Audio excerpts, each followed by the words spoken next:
Well, thank you very much. It really is wonderful to be here. This is the 50th year anniversary of Humanae Vitae, right? I've been speaking about it for, I hate to tell you how long, something like 30-some years, 20-some years, a lot of years, 30 years. And I'm speaking at something like 22 conferences this year. That's an amazing thing, that there's 22 areas of the United States that want to have conferences on Humanae Vitae. That's a sign of progress, all right? But someone said to me, I said, where are you going today? I said, I'm going to Christendom. So they said, well, I guess it's kind of first come, first serve, right? As if you're just not important. You know, like there's bigger places I could go. And I said, oh my goodness.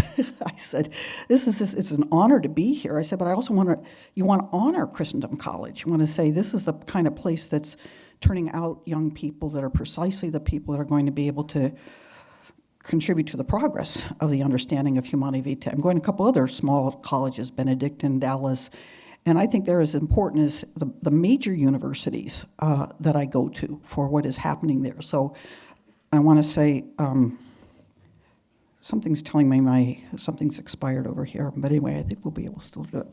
Okay, so anyway, it's great to be here. And obviously, many of you are very young, and many of you were not around when Humanae Vitae was issued in 1968. I was 18 years old in 1968, graduated from high school in 1968. I have no recollection of Humanae Vitae being promulgated. It wasn't until several years later. But 1968 was quite a remarkable year. We'll talk about that a little bit. But some of you don't know, again, that when Humanae Vitae came out, it was kind of a bomb that just went off, all right? That it changed the church for the last 50 years.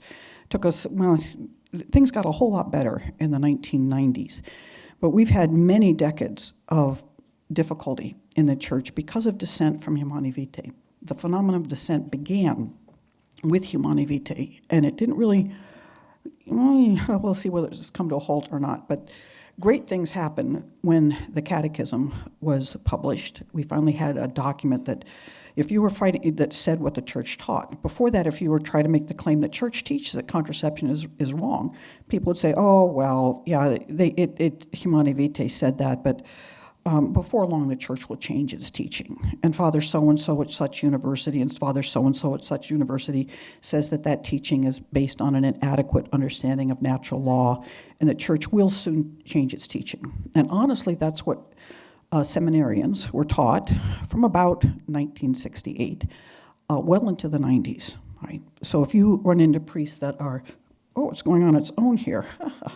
All right, well, we'll just try to get in sync. All right, so that's what priests and seminarians were taught in the seminary, that the church would eventually change its teaching and that they were not to disturb the consciences of the faithful in the confessional. So if someone confessed to contraception, which might show that they had a little guilt about it, but maybe people just go and confess things they don't feel guilty about, and the priest would say, don't worry about it. If you're okay with that in your conscience, it's okay to contracept. So you never heard about it from the pulpit or almost anywhere else in Catholic universities. It simply wasn't taught. Again, this one says that there could be it's a rebellion in the Catholic Church. Pope Paul VI wrote Humanae Vitae, 1968, and he was kind of a tortured man, as they say. We'll talk somewhat about the background that led to his writing Humanae Vitae. But it disturbed everybody. This is Time magazine. So it wasn't just a little teaching of the church, all right? It was something that caught national and international attention. Whoops. Yep, all right, it's going on its own. So this is 1968. There were, you maybe you've been reading the newspapers about the resistance that are at the different universities and colleges. And in 1968, we had all of that. I never knew whether classes were going to be in session or not at Grinnell College. There were so many protests, right? Protest a minute at Grinnell College. Again, you didn't know whether you got up in the morning, whether classes were going to be held that day or not. When I went to college, I remember sitting in the chapel. It was a Methodist chapel, and the seniors on the stage telling us freshmen that we should drop out and go do community organizing in Chicago. And I was from a small town in Pennsylvania, and I was sitting there and thinking, but organize for what? I mean, I don't know anything. I said I wouldn't have any idea what I should be organizing for. I think I'll go at the pace of this. This will be good. All right. It'll keep me moving. It's the same year that Martin Luther King was killed and Kennedy was assassinated. So again, you almost didn't know when you woke up in the morning, was there going to be an announcement of some major leader who had been assassinated? So 1968 was a very rough year. Ah, yes, this is good. All right, this is the protests of Baltimore, race riots in the cities around the United States. Again, there were, I can't quite see that one. Anyway, yeah, protesting. People would not accept their being drafted into the services. Vietnam, you've seen pictures of people being beheaded. Right? We saw people being shot in the head in the TV shows and newspapers we were watching. You have protests of athletes. This was at the 1968 Olympics. So there's a lot of similarity between this year and 1968. People are saying, oh, the universities were never that bad. I want to say, yes, they were. In 1968, they were. And you say, well, the athletes were never so belligerent. And I said, oh, yes, they were. Right? So, and then we had Gloria Steinem, the growth of feminism, and we've been watching a lot about feminism and rights of women. Again, pushing for abortion in 1968, and women burning their bras, right? We have these pink hat, pussy hat marches on Washington, D.C. Well, we had the same kind of thing, right, in 1968. Right? So I feel like it's a deja vu all over again, as they say. All right? Again, people thought the world was incredibly overpopulated. It's the year the population bomb came out. And when I was in even middle school, we had pictures of the globe with people falling off the globe. All right. So I hope you know now there's a serious problem with underpopulation in most of, not underpopulation, but declining population, rapidly declining, not replacement rate, in most first world countries. But this was, again, we're going to be fighting. They made the prediction that by now, in fact 20 years ago, that we'd be killing each other for food, all right, in every country on the face of the earth. So we were living in apocalyptic kind of times. And then we had the Beatles, which were considered to be outrageous. So this was the fashion change from long skirts, and that was considered to be a short skirt. We've gotten shorter than that. But anyway, we went from very modest clothing for the most part to quite immodest clothing in 1968. There we were, happy people, all right? Completely drugged out. Now, I want you to know, is there a way that I can stop it going automatically? It's obviously on some thing. Yeah, see, this was part of the joke. Okay, but we'll get there. All right, now you see, all of us in 1968 were trying to look like John Lennon. This is for you, Tim, all right? Now, I'm on the right. Just to tell you this story.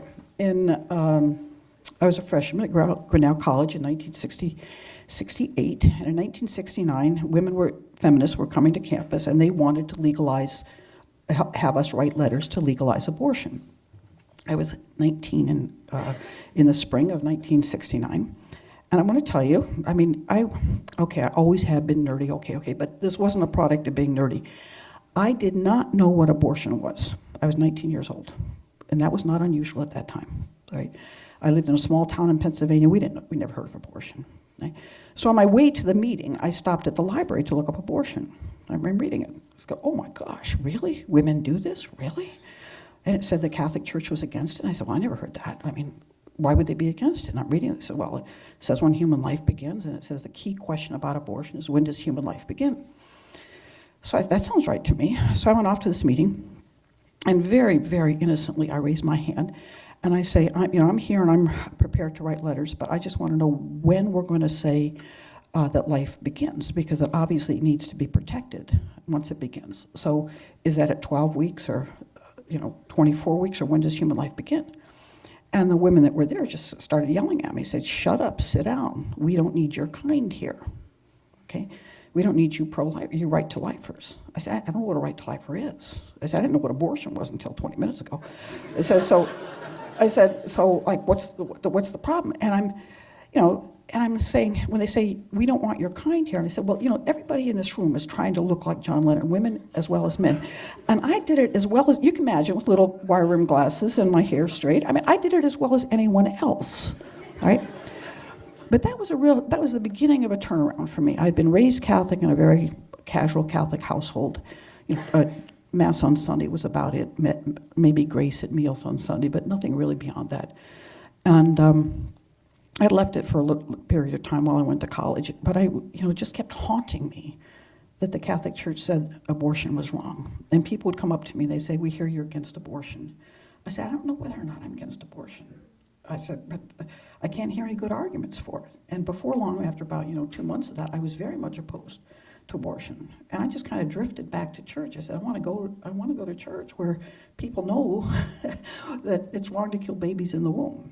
And it wasn't until many years later, when I was a graduate student and doing a lot of pro-life speaking.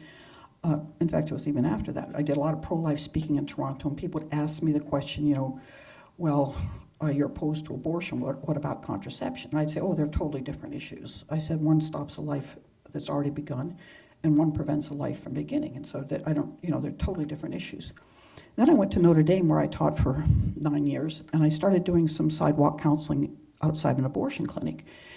And everybody should do that. If you've never done it, everybody should do it. At least it may not be your thing, but it's very important that you have that experience that these women are coming here and they're going there and they're going to kill their baby. And you're the last ditch possibility of stopping them before they go in there. And just to be there for the baby, as they say, just to be there, praying for that baby, praying for that woman, praying for the man if he's there. He's often the one that can change the situation. But anyway, I was standing there, I'd see these girls coming in and getting abortions. And I think, what's bringing them here? Why are all these women getting abortions? My little head goes, well, obviously they're having sex. And they're having sex with, I guess, someone that they are not prepared to have a baby with. And why are they having sex with someone they're not prepared to have a baby with? What makes that possible? Because if you're having sex, you should be prepared for a baby. It's always been I sort of knew that somehow. I said, well, contraception. Contraception makes them think that you don't have to be prepared for a baby. You're safe. You're not going to get pregnant. And I thought, and suddenly had a sense of myself as being a person in front of the abortion clinic, as someone who's trying to save a baby who was drowning, right? I said, but how'd that baby get dumped in the river in the first place? I said, because of contraceptive sex. So I decided my contribution to the pro-life movement would be to try to convince people to stop contracepting, because I thought that was a major cause of abortion. And then I see it's the cause of many, many, many other things, a radical change in our understanding of sexuality, which has led to pornography and homosexuality and all kinds of things. I didn't know that when I started, but as I began to look at it and think about it and read about it, I thought it's not just a tiny little pill, right? It's not just one issue. It's the number of things that you can trace back to contraception is phenomenal. There's a famous talk by an E. Michael Jones entitled, "Why Contraception Causes Drive-By Shootings." It has occasioned much jealousy on my part that he has came up with such a phenomenal title, and it's not my title. I think it's a great title. But largely it has to do with people being so angry. And why are people so angry? Because they don't have harmony in their lives. Why do they have harmony in their lives? Because too many people grow up in divorced households and they're confused and they're miserable, or else their relationships aren't going well because they're having sex with people that don't really love them, that they don't really love and they haven't made a commitment to. And you can just go on and on. And that's how contraception causes drive-by shootings. You can do that, right? Where's you see I've got water here. Second.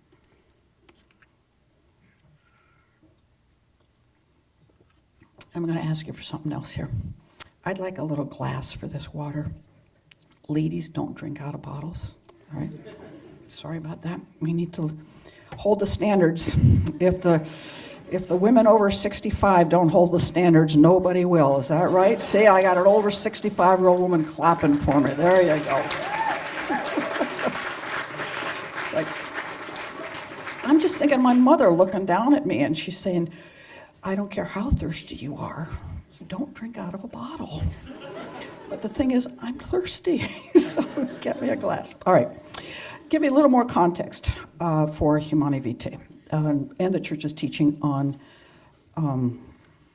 marriage. All right. Oh my gosh, see, something happened here. He says horrible things about contraception. I just want to tell you that. It's not coming up. It's coming up in yellow instead of black. See, this must be an important talk. It must be an important talk because you do have my glass. Thank you. Thank you. Okay, that's all right. It was a lesson that was meant to be taught tonight.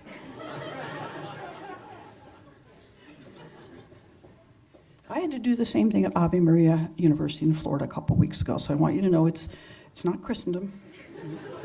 It's the modern culture. It even infects the most wonderful places. All right. This talk must be important because the technology is a little bit challenging here, because I still have to read this. All right. You can read it better than I can. Whoa. All right. It says, the purpose of marriage is not pleasure and ease, but the procreation and education of children and the support of a family. People who do not like children are swine, dunces, and blockheads, not worthy to be called men and women because they despise the blessing of God, the creator and author of nature. Now, how much of you like Luther better than you did before, right now, right? Now, can you imagine a pope saying such a thing, right? But that was a very common opinion. Every Christian church was opposed to contraception until 1930, right? All right, let's assume, I'm going backwards, sorry. All right, Luther, further going on. The exceedingly foul deed of Onan, the basest of wretches, is a most disgraceful sin. It is far more atrocious than incest and adultery. We call it unchastity, yes, a sodomitic sin. For Onan goes into her, that is, he lies with her and copulates, and when it comes to the point of insemination, spills the semen lest the woman conceive. Surely at such a time the order of nature established by God in procreation should be followed. Accordingly, it was a most disgraceful crime. Consequently, he deserved to be killed by God. He committed an evil deed, therefore God punished him. Now, Protestants use this passage much more than Catholics do to look to a biblical basis of a condemnation for contraception. John Paul's Theology of the Body I don't even think it mentions the Onan passage. But again, all Christians were opposed to contraception until 1930, and part of the reason was this passage. Gandhi, right, not a Christian, spoke about contraception. He said there can be no two opinions about the necessity of birth control, but the only method handed down from ages past is self-control. It is an infallible sovereign remedy doing good to those who practice it, and medical men will earn the gratitude of all mankind if instead of devising artificial means of birth control, they will find out the means of self-control. So you have a Hindu here who is opposed to contraception. Right? Contraception and vice, this is also Gandhi. Artificial methods are like putting a premium upon vice. They make man and woman reckless. Really? And the respectability that is being given to the methods must hasten the dissolution of the restraints that public opinion puts upon one. Adoption of artificial methods must result in imbecility and nervous prostration. That was widely believed. All right? The remedy will be found to be worse than the disease. All right, Comstock, Anthony Comstock, was a Protestant minister and a legislator who went to New York at some point and was shocked at the sexual lasciviousness there, of the dancing, of the pornography. And there was the only kind of contraception that was available at that time was the condom and the diaphragm. And he had laws put on the books that contraceptives could not be sold, could not be marketed, could not be used and distributed. Right? So there were laws in the United States, in most states, against contraception until 1965. They were laws put on the books by Protestants, kept on the books largely by Catholics. Right? Margaret Sanger was a huge promoter. She was the founder of Planned Parenthood, as most of you know, and she was a member of the eugenics movement. This is her words. Like the advocates of birth control, the eugenists, for instance, are seeking to assist the race toward the elimination of the unfit. Both are seeking a single end, but they lay emphasis upon different methods. Eugenics without birth control seems to us a house builded upon the sands, is at the mercy of the rising stream of the unfit.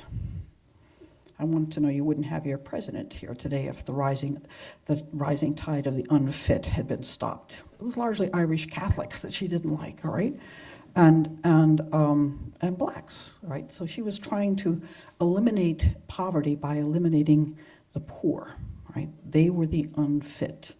That's the heritage of Planned Parenthood. You know, there's more abortions in New York City for blacks than there are live births.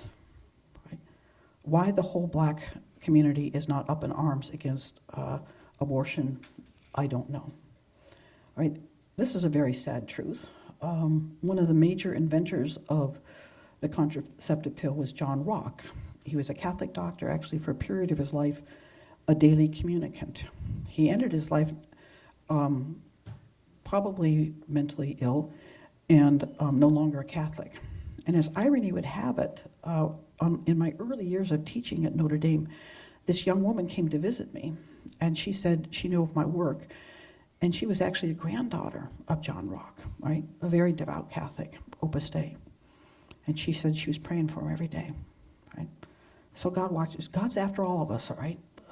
Even John Rock. And the number of Catholics, of course, today in the government and in the medical profession, especially now in our government, how many of Catholics have made the bad votes and are the bad leaders on abortion and contraception is very, very sad. Right, now let's get a little bit to church teaching here. This is a book by John Noonan. John Noonan is a very famous Catholic jurist and lawyer. He's written this big book on contraception, a history of its treatment by Catholic theologians and canonists. He wrote one of the best books on abortion that there is, but he wrote this book on contraception in order to try to help the church change its teaching on contraception. All right, so he's trying to show that the church has always taught that contraception is wrong. We'll see that we can't deny that. But then he said it taught it for so many different reasons, it must not really be that serious about it. Otherwise, they wouldn't have so many a different reason at different periods in history. But this is what he acknowledges. He says, since the first clear mention of contraception by a Christian theologian, when a harsh 3rd century moralist accused a pope of encouraging it, the articulated judgment has been the same. In the world of the late empire, known to St. Jerome and St. Augustine, then all these different other people, bishops in many different places, we go down to the red, the teachers of the church have taught without hesitation or variation that certain acts preventing procreation are gravely sinful. That's 1965. Humanae Vitae came out in 1968. This book was written with the intention of trying to change the church's teaching, but he had to admit, he was an honest scholar, that the church has always taught in all places and all times that contraception is wrong. And he concluded, he said, no Catholic theologian has ever taught contraception is a good act. He said the teaching on contraception is clear and then he'd put a lot of force on this word, apparently fixed forever, right? Not absolutely fixed forever, but apparently fixed forever. Not many people in the church have said that contraception is a good thing. We'll see one theologian who did soon, but he said up to that point, 1965, he said no Catholic theologian has ever taught contraception is a good act. Now, Costi Connubii was published in 1930. It was published, written by Pius the 11th. It's a beautiful, beautiful document, right? And it's a beautiful statement about why contraception is wrong.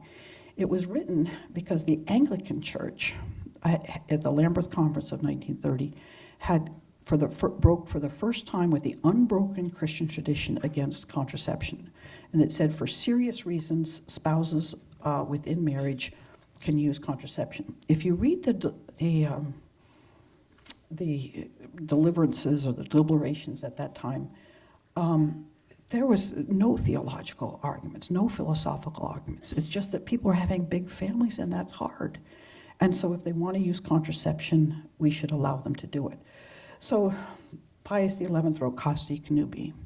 It's well worth reading now. You'll see it's a beautiful statement. But even at that time, theologians were asking, is this an infallible teaching? And most of them said yes. This has been the constant teaching of the church throughout history. So Casti Connubii is not coming up with anything new. It's just reiterating what the church has always taught. Yes, this is a picture of the Lambeth Conference.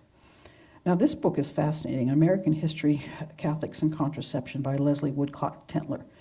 She looks at the practice of contraception since the early part of the last century through to, she said up till the 2000s, but she didn't. She stopped at 1970, which is an interesting point of stopping 2 years after Humanae Vitae came out. But what she tells a story of American Catholics enthusiastically embracing the church's teaching. It had become a very contraceptive culture since Lambeth. Protestants were using contraception. I'm going to come back to that. You could tell in my neighborhood in Pennsylvania, I think we were the only Catholics on the street. We had 6 kids. Everybody else were Protestants. They had 3 or 4. And you could almost tell who was Catholic by the number of children they had. Catholics had 4, 5, 6, 7, 8, 10, and Protestants had not 2 at that time. 2 was too few, but people had 3 or 4. So Protestants were contracepting and Catholics were not. But she tells the story. She said, many laity admired their church's increasingly lonely defense of a procreative sexual ethic. Many shared their clergy's anxieties when it came to emancipated views of sex. And a great many Catholics responded with a visceral surge of tribal loyalty. I kind of like that, right? A visceral surge of tribal loyalty when public proponents of birth control attacked the Catholic Church. The story was one of idealism, too, especially after the Second World War, when the teaching was increasingly presented in personalist terms, interesting, and in a context of national prosperity. So Catholics were having lots of kids and loving it, felt proud of it, happy to have their big families, happy to be able to support their big families. Now, this book also was written in service of helping the church change its teaching on contraception. She says with population problems and feminism in the 60s, et cetera, that obviously the church should change its teaching. But she tells about religious orders and priests and parishes. They were expected to, she's from Detroit, so she went into the archives of the Diocese of Detroit.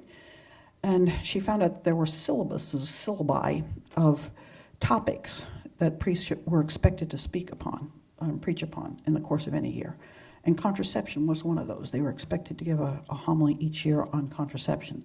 Some of them left it to the religious orders, the Redemptorists or the Passionists, that would come to do a retreat or a mission. And Wednesday night was usually the sex night. And they were talking against all the wrong sexual acts that people are inclined to perform, and one of them was contraception. So Catholics were well educated. In 1960, something like 66% of Catholics had never contracepted, right? Now it's 98% of those who are sexually active have used contraception at some time, right? Most people have never heard a homily on contraception, right? One of the most wonderful things that ever happened was John Paul II's book, Love and Responsibility, written in about 1959, right? The best philosophical defense that you can find, both on natural law terms and personalist terms, of the church's teaching on sexuality. So this was a passion of John Paul II's long before he was John Paul II. Sorry, my fingers are now doing some of this. A little bit spastic up here for some reason. All right. So Karol Wojtyła, 1960, wrote this phenomenal book, right? And And it formed a lot of people's thinking within the church, especially Paul VI. In Theological Studies in 1962, said, since theological discussion of the antiovulent drugs began some 4 or more years ago, moralists have never been less than unanimous in their assertion that natural law cannot countenance the use of these progestational steroids for the purpose of contraception, as that term is properly understood in the light of papal teaching. As I said, up until the late 1950s, the only contraceptives that were available were the condom, the diaphragm, and of course, withdrawal. And then there was the invention in the late 1950s of the contraceptive pill. And some theologians said, well, maybe that will be okay because the other things interrupt the structure of the sexual act. And so that since the pill doesn't do that, maybe all the pill does is extend the period of infertility. And they actually thought maybe a woman could choose which day of the month she would be infertile. And that would help people plan their family size better, right? So, but when the theologians looked into the reality of the contraceptive pill, they said no. It's something that is incompatible with God's plan for sexuality, right? It's trying to prevent the procreative possibility of a sexual act. Paul VI, he inherited from Pope John the 23rd a commission, I think it was 6 or 8 theologians, who had been commissioned to talk about how the church could and should teach this teaching in the modern world. And everybody was sort of antsy about overpopulation. And the UN was starting to have conferences about overpopulation. And they were clearly going to be pushing the contraceptive pill as a solution to the overpopulation problem. So the Catholic Church said, how are we going to teach our teaching in this world? All right. Back still to Paul VI. He took over that commission when he became priest and put 66 people on the commission, unheard of before. Lay people who were family life officers, who were demographers, sociologists, some theologians, historians, like, to examine the question of contraception. It seems, it's not exactly clear. I've always thought that the purpose of the commission was basically how to teach the teaching in the modern world, where the world's overpopulated. But there's some evidence that he might have been open to talking about the morality of contraception. I don't think so, but there's a few statements here and there. But anyway, he gave this over to 66 people. And they met at the same time that the Vatican Council was meeting. And the Vatican Council basically decided at one point, it didn't decide, but there was a strong movement within the Vatican Council not to take up the question of contraception and to leave it to the special commission. And Paul VI said no. There's going to be a statement about contraception in Gaudium et Spes. And he sent over a number of footnotes to the council that he wanted inserted. And they were footnotes that, again, showed that the church had always taught that contraception was wrong. So he was clearly signaling that the church has always taught that contraception was wrong, and it teaches it now. The story of this commission is written in different places. One is this book. Robert McClory was the editor of the National Catholic Reporter, and he writes the story about the special commission. Many things happened there, but at a certain point, it was pretty clear that the commission was going to vote that the church could and should change its teaching on contraception.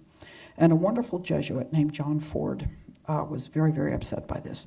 And he had certain meetings with Pope Paul VI and said, you've got a runaway commission on your hands. You have to shut it down. They are not corresponding to church teaching. And Pope Paul VI put 15 new people on the commission, all cardinals and archbishops and bishops, and made them the only voting members. Right? He was trying to control the commission. Right? When they voted whether the church could and should change its teaching, 9 said yes, no said 3, and 3 abstained. Right? So you have the very people that Pope Paul VI put on the commission to sort of rein it in, went along with this. Two very famous moral theologians were part of that commission. Bernard Herring and Joseph Fuchs. Bernard Herring, a Redemptorist, Joseph Fuchs, a Jesuit. Fuchs went in to the commission very much opposed to contraception. He wrote one of the best books on natural law and on marriage. He wrote some great stuff. Bernard Herring went in pretty much pro-contraception. And in the course of the meetings of the commission, Fuchs changed his mind. And that was an amazing thing within the Jesuits. Before Humanae Vitae, the Jesuits were among the strongest supporters of the church's teaching on contraception. After Humanae Vitae, they were among the strongest dissenters. And a lot of it had to do with Joseph Fuchs. They lined up behind him. So it was a shock to everybody that Joseph Fuchs changed his position. The commission finished its work, sort of. It sort of came to an end. They didn't really polish it up and finish it off, but they stopped. They stopped meeting. They had a couple reports that had been written. They weren't really meant to be the final reports of the commission. They just kind of stopped. And in 1966. Now, I've served on a few commissions, and I want to tell you, we're basically pledged to secrecy about what goes on. We're pledged to serve the church. Our vote is not meant to be decisive, right? Our vote is meant to guide the Holy Father. So you can be sure that all of them were told, this is meant to be a commission that advises the Holy Father. The Holy Father did not turn it over to a commission to decide what the church's teaching on contraception could be. Now, some of the people on the commission got antsy, so they released the documents to the National Catholic Report in the United States and to the tablet in London in 1967. The world went berserk. They really did, right? The church is going to come into the modern world. The church is going to change its teaching. We've got this commission. The Holy Father set up a commission, and the commission voted to change its teaching. And there's Paul VI sitting over there saying, oh my gosh, what am I going to do now, right? Now, Karol Wojtyła was on that commission. Karol Wojtyła. He also, of course, is considered to be the author of Gaudium et Spes, especially the sections on marriage. Now, he never got to meet with the commission because the communist government in Poland wouldn't give him visas or permission to go to Rome to meet with the special commission, but he got all their reports. And he set up his own little commission in Krakow, 5 individuals, theologians and doctors and others. And they wrote a beautiful a report refuting the documents and setting forth a very beautiful vision of marriage and family and sexuality, and sent that to Paul VI. It was most likely highly influential on Paul VI in writing Humanae Vitae. The minute Humanae Vitae came out, July 25th, 1968, Father Charles Curran was a young theologian at Catholic U, and he held a press conference on the steps of Catholic University of America and announced that Catholics did not need to abide by this teaching. It was based on an inadequate understanding of the natural law, and that Catholics should follow their consciences. I hear that not too long ago you had Peter Mitchell here, who actually was a former student of mine at the University of Dallas. I'm trying to get credit for what he's done. Why not? All right. I'm sure let me be his parents, all right, and maybe himself. Anyway, it's a fascinating book. He doesn't hold the church, he sees a lot of faults with the way that the university and the church handled the situation. But at any rate, Charlie Curran, he got some, I think 600 and some people to sign a petition against Humanae Vitae. And he said when he got Bernard Herring to sign it, he knew he'd hit gold, right? He hit gold. So from the minute it was promulgated, there was dissent. And dissent quickly took over the universities, the seminaries, everywhere. People were saying, based on an inadequate notion of natural law, that the Holy Father rejected the findings of his own commission. The church has put out this document, but eventually it will change its teaching. As a matter of fact, somewhere in the 80s, I think, I went to a major seminary, and I was making the kind of remarks I'm mentioning here. And the theologian priest professor, who said he was a seminarian in that very seminary in 1971. And he said they were never asked to read Humanae Vitae. They were given a copy of Charlie Curran's dissent and were told that the church would eventually change its teaching and that they were not to preach on it or insist on it in the confessional. He told me 10 years later he went to Catholic U to study moral theology, and at a certain point he decided that intellectual integrity required that he read the document. And he read it, and he said, I think it's true. I can't believe I was never taught this in the seminary.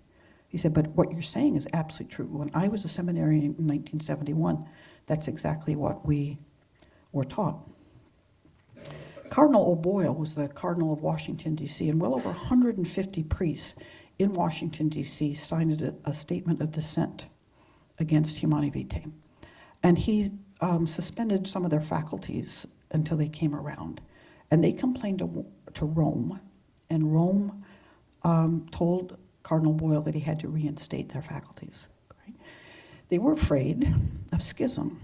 When I was in the 1970s, but especially in the 1980s at Notre Dame, there was a lot of talk of schism, right? That we were going to have an American Catholic Church, right, that taught the truth about things as opposed to the old Roman Catholic Church. And there was a real fear that there would be a schism within the Catholic Church, and there would be a Roman Catholic Church and American Catholic Church. So they made Cardinal O'Boyle back down. Well, you can imagine the message that sent, all right? That dissenters are free to dissent, right? And they will not be disciplined, and Rome will not back up anybody who disciplines them, right? Again, there had been silence from the pulpit for many, many years. And dissent spread. And as even those who wrote the document in the special commission that was saying the church can't change its teaching, they said if you allow contraception before long, masturbation will be approved, fornication, divorce, homosexuality, women priests. That all has happened. Dissent on many other things. I'll believe you, nobody at that time, nobody ever thought that we would have same-sex marriages in the United States. Nobody. Nobody ever thought that you would have transgendered bathrooms and changing rooms in Target, right? Nobody ever thought that, all right? We saw some of what was going to happen, but what has happened is way more than we saw at the time, right? This is an excellent book by the great late Ralph McInerney, What Went Wrong with Vatican II. And he doesn't, it's just it's what they call it clickbait, that sort of clickbait, all right? He's not really criticizing Vatican II. He's saying that what happened after Vatican II, again, it was hijacked by those who wanted to talk about the spirit of Vatican II, not the letter of Vatican II. So people reinvented Vatican II to mean whatever they wanted it to mean. And he said the real problem was Humanae Vitae, that people decided that they didn't have to accept Humanae Vitae, and again, that had always been taught in the church. And if you can reject something that has always been taught, why can't you reject a whole lot more? John Paul II. One of my theories on why the Holy Spirit chose him to be the Holy Father was certainly he was good on communism, and certainly he was good on caring for the poor. But there was nobody on the face of the earth that could defend the church's teaching on sexuality better than John Paul II. Nobody, right? He was precisely the man that we most needed in order to fight communism, but also to explain to the world the church's teaching on sexuality, particularly contraception. And he wrote, before he became Holy Father, maybe you've heard about that, but my friend Mikhail Waldstein, I think, spent 10 years translating Humanae Vitae. Actually wrote John Paul II, asked him, is the Italian the original language? And he said, yes, it is. And then a year later, he went to Krakow, and this nun came and gave him a big stack of papers that was the Theology of the Body in Polish. John Paul II had written in Polish before he became the Holy Father. So Mikhail had to kind of go back and look at the Polish text because he wanted the most authoritative text.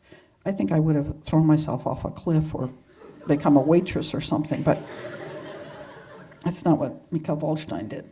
But at any rate, this was an answer to a plea by Vatican II that wanted theologians to go back to the Scripture and find the scriptural warrant for the church's teachings on matters such as contraception.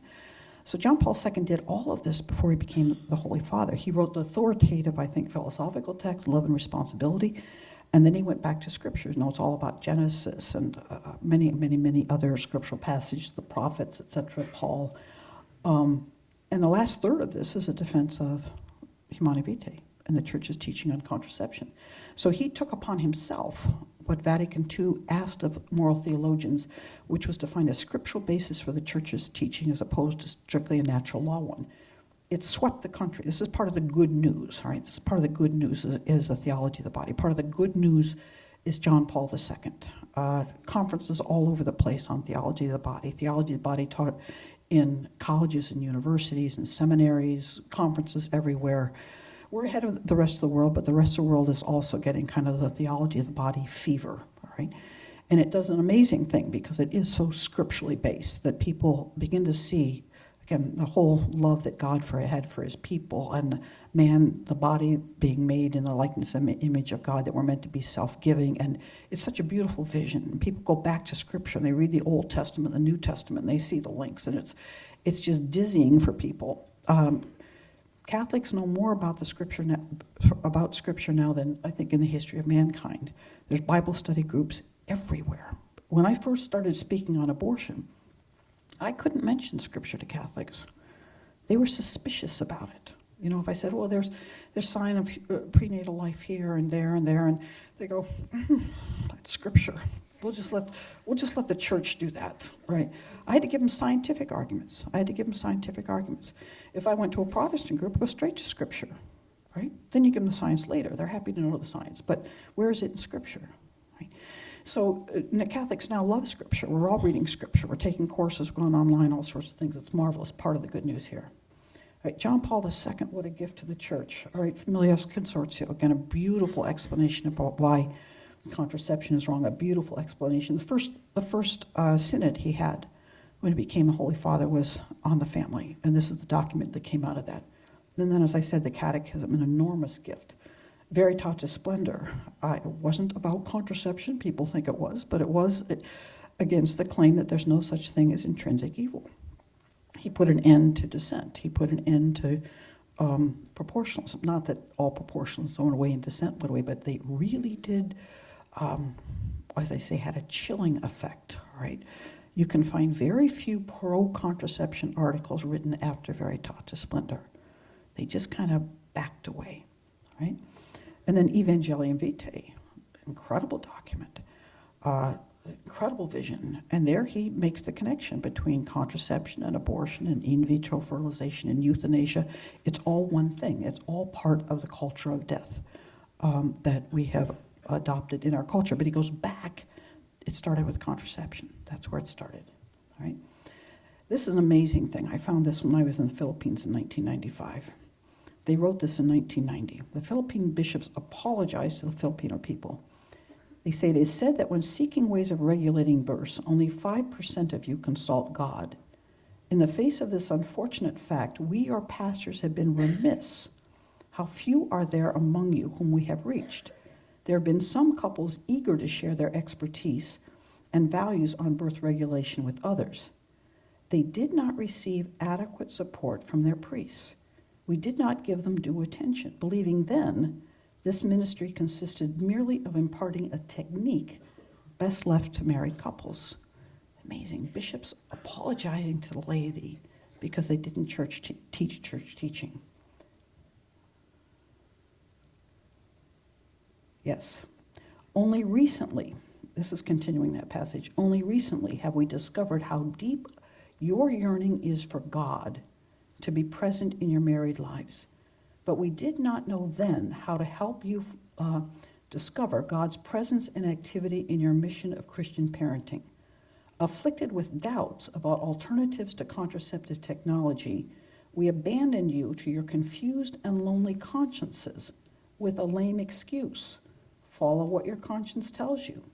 How little we realized that it was our consciences that needed to be formed first. A greater concern would have led us to discover that religious hunger in you.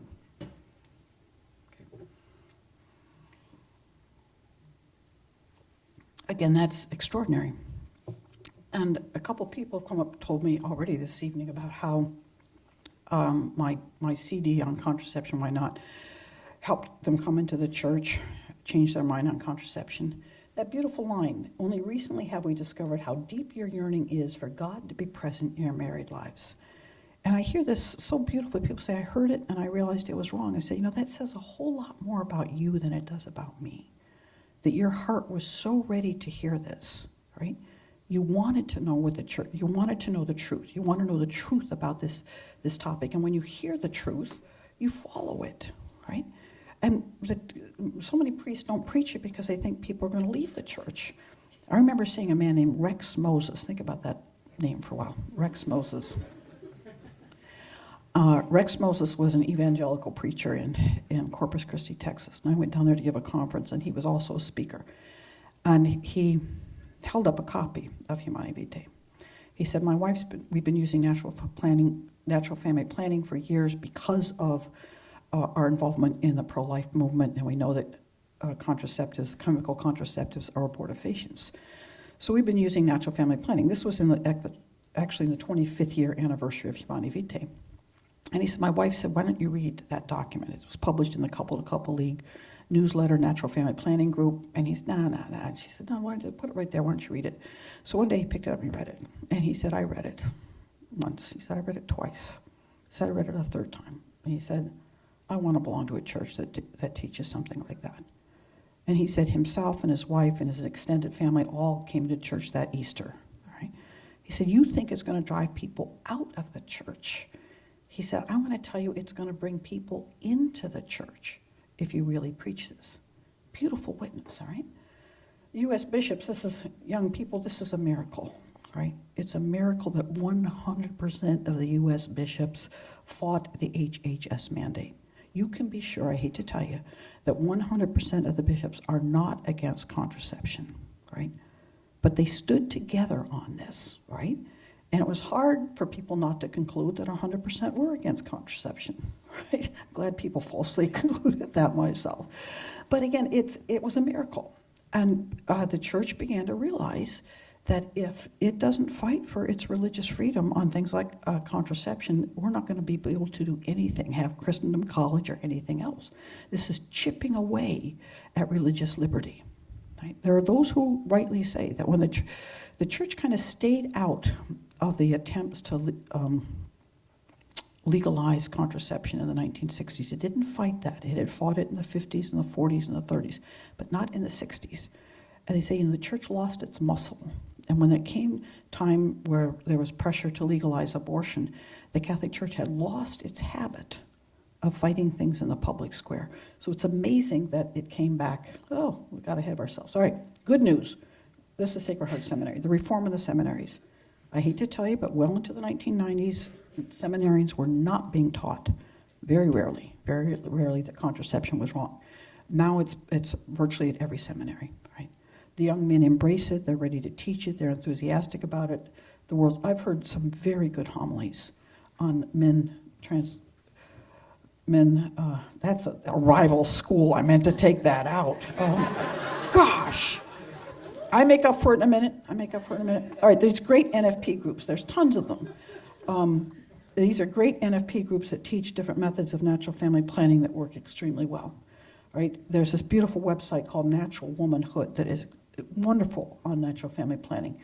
This is an amazing document which was studying how Catholic women what Catholic women think about the church's teaching on sexuality, about faith, conscience, and contraception. They called up and talked at length on the phone with Catholic women. This is what they found. I can do cartwheels about this. I can't do cartwheels, but if I could do cartwheels, I would do them. It said, highlights from the groundbreaking research include the finding that while only 13% of church-going Catholic women completely accept the church's teaching on family planning, that's high to my mind. I hate to say it. I thought it'd be closer to 2%. 13% of church-going Catholic women accept the church's teaching. Acceptance doubles to 27% among young women, 18 to 34, who attend Mass weekly, right? That's precisely the group you might think would be pro-contraception, that would be using contraception. 21% of women between 18 and 34 who attend Mass weekly accept the church's teaching. It climbs higher to 37% among women who both attend Mass weekly and have been to confession within the past year. Right? Living a faithful life leads to faithful, thinking. Of course we want those higher. I want it to be 100%, but believe me, I thought it was much, much lower. I'm very encouraged by this. Something has happened in the last 50 years that we're going in the right direction. places like this are making a difference, all right? Many secular groups are now, this was in the New York Times. It's not a very good slideshow, but it's a slideshow explaining why the bad side effects of all contraceptives. Young women are saying, I've been lied to. These are doing terrible things to my body. There's a book by this woman named Holly something or other, right there, something. I can't read it from here, but you can, called Sweetening the Pill. Ricky Lake, unlikely person, but she's doing a documentary on the pill and saying how women have been lied to about it. There's nothing religious about this. I bet women are realizing all the bad physical side effects that contraception has. Right? But, all right, so let me say this. Up until quite recently, I was one of the most enthusiastic people on the face of the earth, right? I thought things are getting better and better. Universities, schools, priests, seminarians, homeschooling, you name it, newspapers, radio shows, blogs, Catholic Church is strong, strong, strong. It's not, I'm quite, obviously that shows not even 50% of Catholics accept the Church's teaching. And I'm not happy with 35%, but where we were, 25 years ago, we have just galloped in accepting Church teaching. But unfortunately, there's new developments, and as I mentioned before, back in 1968, it was Bernard Herring and Joseph Fuchs out of Rome that really were majorly behind the dissent. They had taught in Rome. A lot of dioceses send their best men to Rome to get their degrees, and then they go back to the seminaries or the universities and they teach everybody else. So if there's difficulty coming out of Rome, it's going to spread. All right? Same now. All right? This is a Father Chiodi. And this new Academy for Life member uses Amoris Laetitia to say some circumstances require contraception. Now, we saw before that John Noonan said that no Catholic had ever said that contraception is a good act. Actually, Joseph Fuchs did. It was kind of quiet. He didn't say it loudly. But that was after Humanae Vitae. So up until the point that Noonan was writing before Humanae Vitae, he was right. But Joseph Fuchs said, yeah, sometimes if you really are thinking you need to limit your family size, you ought to use contraception. Nobody's been saying that, though. I mean, they suggest it, but still, it's like it's a lesser evil. It's an unfortunate thing, but you can do it.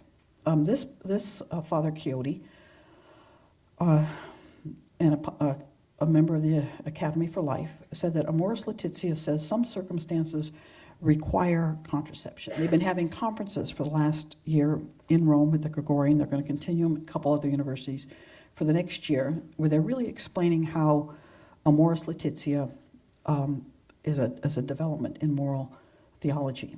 There's another Pontifical Academy for Life member says that the term intrinsically evil is too restricting, right? Again, the dissenters in the 60s and 70s all said there's no such thing as intrinsically evil acts, right? Cardinal Parolin says Amoris Laetitia represents a new paradigm, spirit, and approach. I just discovered this book not so long ago, Amoris Laetitia, un punto di svolta per la teologia morale, right? A moment of development for moral theology. This book is cited by all those other individuals and is promoted at all those conferences. And they're saying Amoris Laetitia is radically changing, really, moral theology. Now, I'm not saying that this is Pope Francis's position. This is their interpretation of Amoris Laetitia. They're pushing their interpretation of Amoris Laetitia. It can be interpreted many different ways if anybody's following it, all right? Following the debate. But these people out of Rome are having major conferences and writing books saying that Amoris Laetitia is radically changing moral theology. And more or less at the heart of this is this question of discernment. Again, I'm not saying that Pope Francis is breaking with the tradition, but he is pushing something called discernment. Pope Francis asked Jesuits to teach diocesan priests the art of discernment. Pope Francis urges new bishops to something about discernment. So, discernment is trying to figure out, if it should be whether you're doing God's will or not, whether I'm doing God's will. What does God want of me? But many of these who are interpreting Amoris Laetitia in the way that they are have a view of conscience that comes from Bernard Herring, which is really a psychological view of conscience, not a Catholic view of conscience. And it really is when I choose things, I'm forming a self. And it's very, very important to be true to yourself and not to let other people impose values upon you, even the church, right? That would be wrong because you're meant to be a self, and Christ came to liberate us from law, right? He came to liberate us from law and came to give us the law of liberty, right? And that Christ wants us to decide in accord with the self that we've been forming. It doesn't mean we're infallible by any remote position. Nobody's holding that the individual always chooses correctly, right? But it's very important that you choose in accord with your values. Otherwise, you will violate and destroy yourself, and you can't be a good moral agent in the future because you will succumb to other authorities instead of trying to be true to yourself. And so this is a lot of this talk that, again, the interpreters are saying that there's, we are supposed to accompany people. And if someone thinks that his life requires him to stay with someone who's not his wife in the eyes of the church, you say, well, that's your discernment. That's the best you can do. So that's morally permissible. So this is the new kind of, this wasn't talked about in the 1960s, in the 1970s, 80s, 90s. This is new. But discernment obviously is a very good practice in the church, but usually you start with people in a state of grace, right, who are trying to determine God's will, not their own values. And so it's a shift in an understanding of what discernment is. The good news, more good news, is that we have many more resources than we did back in 1968 and 1993, 25th year anniversary. Again, we have so many universities, we have new colleges from the ground up. We found a new statement by John Paul II where he prophetically defends Humanae Vitae in a never before translated speech. This is not that speech, but one I was actually at this conference in 1988, and this is what John Paul II said in an address to that group. He said, "It is not indeed a doctrine invented by man, Church's teaching on contraception. It has been inscribed by the creative hand of God in the very nature of the human person, and has been confirmed by him in revelation. Putting it into discussion, therefore, amounts to refusing to God himself the obedience of our intelligence. It is equivalent to preferring the radiance of our reason to the light of the divine wisdom, falling thus in the darkness of the error and ending up making a dent in other fundamental points of Christian doctrine." I mean, John Paul II says if you accept the Church's teaching on contraception, you are being true to yourself, right? This is the self that God has made, one that wants to be obedient to God, that obedience is not a bad word. Jesus always said, I'm obedient to the Father. I said, I came to be obedient to the Father. I've only done the Father's will. And if you want to be one with me, you will keep the commandments. And those of us who know who Jesus was and who God was, one truth, I said, of all the truths in the world, I think maybe this is the most important one. What is it? God's will is better than mine, right? God's will is better than mine.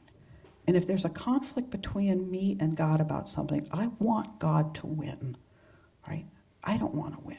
I want God to win because his will is better than mine.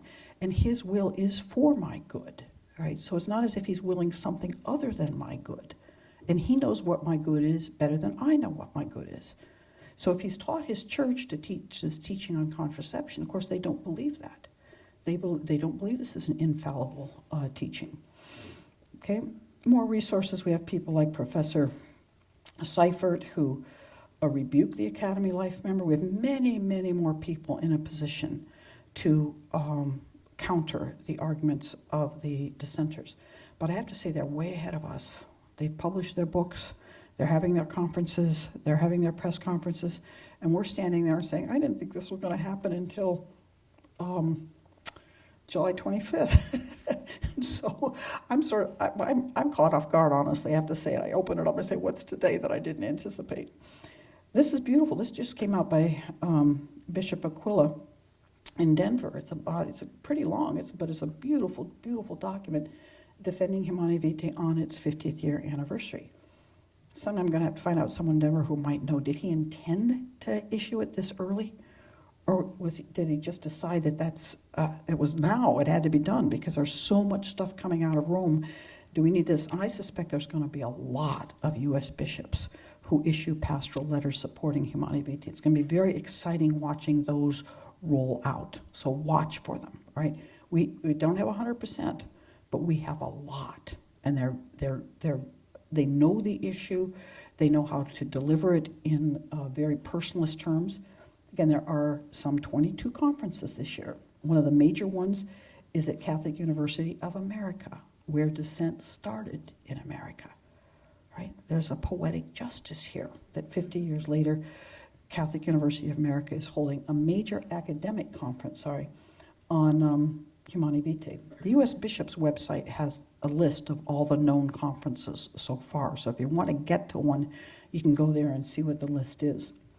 This is one that's going to be in California right around the date, 25th. Oops, there you are, wait a second. This is going to be, they think, between 600 to 1,000 people. This one is not directed so much to academics as to people who are trying to promote Humanae Vitae. Places like Christendom College, you see, are part of the good news, right? That they hold a conference like this, they get attendance like this. It's extraordinary. Right? So, just remember, the pill isn't over. All right? All right, thank you.